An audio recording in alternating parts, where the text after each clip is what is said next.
咁 Louis 你嘅新歌 K 型啦，咁大家都知道講咩㗎啦。咁其實你用咗幾耐嘅時間去寫呢一首歌啊？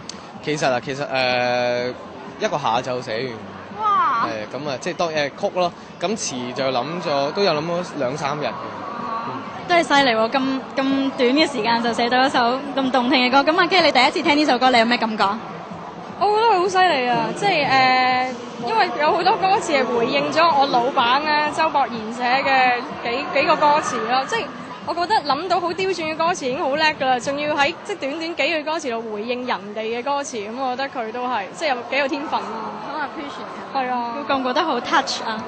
好有才華咯，我都係一個才華嘅歌手嚟嘅。呢首歌主要係寫俾周博賢先生嘅，即係想去回應翻佢歌詞。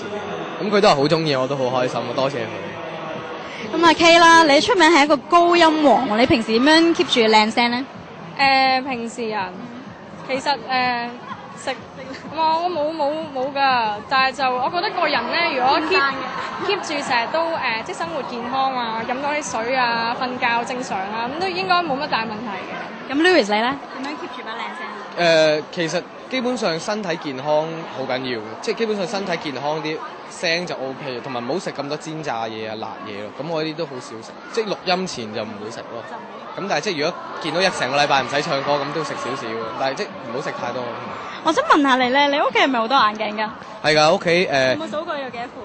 我諗前後都有幾十副嘅，但係中間有好多殘骸，因為爛咗啊咁但係都好多。但係我見過你喺表演嘅時候掉咗落台喎。係啊，即係點解嗰副唔好嘅？唔係，因為嗰陣時唱 Wing 鏡嘅時候，覺得即係掉一副送俾人哋咁都幾開心咯。咁但係通常次次都掉中咗人哋個頭，掉中人哋個頭咁，所以即係而家都戒咗。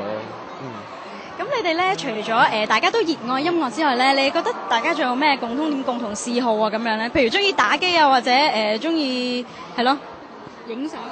我同佢嘅共同嗜好啊，睇戲啦，係啊，即係睇咩類型嘅戲多？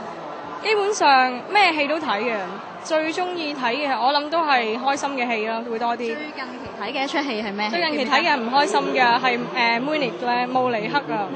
係啊，睇完之後沉重咗好耐。我哋方大同嘅有睇啦，跟住我哋話睇完之後點首我們能不能俾佢哋聽啊咁咯。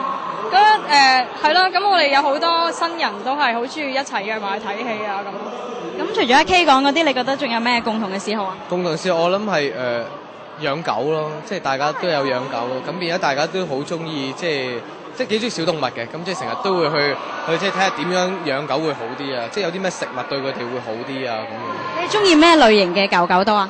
我自己中意小型狗嘅，我自己養嗰隻係迷你嘅白松鼠咯。咁就好 B B 嘅，即係 keep 住個 size 都係 B B 仔咁樣嘅。咁佢會發表佢嘅偉論。Louis 咧，我隻係大狼狗嚟嘅，所以我嗰隻狗淨係個頭咧已經大過佢成隻狗噶啦。咁但係佢哋都係好朋友嚟嘅。有冇諗住遲啲一齊約埋放狗？有啊，等佢介紹俾對方識。佢隻狗跑即係行一陣，我隻狗已經起勢追咁樣咧，所以我隻狗係行一陣已經嗌救命要扭抱啊。